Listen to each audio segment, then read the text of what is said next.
Praise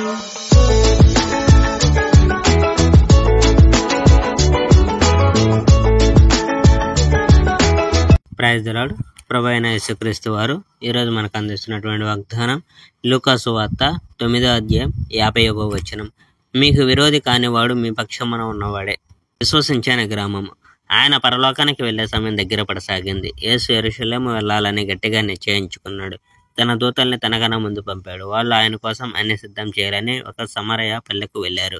ఆ ఊరి వాళ్ళు ఆయన యెరూషలేము వెళ్తుండడం వలన ఆయనకు స్వాగతం ఇవ్వలేదు. ఆయన శిష్యుల్లో యాకోబు, యోహాను ఇది చూసి యేసుతో, ప్రభు, వాళ్ళను నాశనం చేయడానికి ఆకాశం నుండి అగ్ని రప్పించమంటారా అని అడిగాడు. యేసు వాళ్ళ వైపు చూచి వాళ్ళను గద్దించాడు. అక్కడి నుండి వాళ్ళంతా మరొక గ్రామానికి వెళ్ళారు, యేసును వెంబడించడం. వారు దారి మీద నడుస్తూ ఉండగా ఒకడు యేసుతో, మీరు ఎక్కడికి వెళ్తే నేను అక్కడికి వస్తాను అని అన్నాడు. యేసు, నక్కలు నివసించడానికి బొరేలు ఉన్నాయి, ఆకాశ పక్షులకు గోళ్ళున్నాయి, కానీ మనుష్య కుమారుడు తలవాల్చడానికి కూడా స్థలం లేదు అని అన్నాడు. యేసు ఇంకొకనితో, నా వెంటారా అని అన్నాడు. కానీ అతడు, ప్రభు, నేను వెళ్ళి ముందు నా తండ్రికి సమాధి చేసి రానివ్వండి అని అన్నాడు. యేసు అతనితో, చనిపోయిన వాళ్ళ సంగతి చనిపోయిన వాళ్ళు చూసుకొని నీవు వెళ్ళి దేవుని రాజ్యాన్ని గురించి ప్రకటించు అని అన్నాడు. ఇంకొకడు, ప్రభు, నేను మిమ్మల్ని అనుసరిస్తాను, కానీ ముందు వెళ్ళి నా ఇంటి వాళ్లకు చెప్పి రానివ్వండి అని అన్నాడు.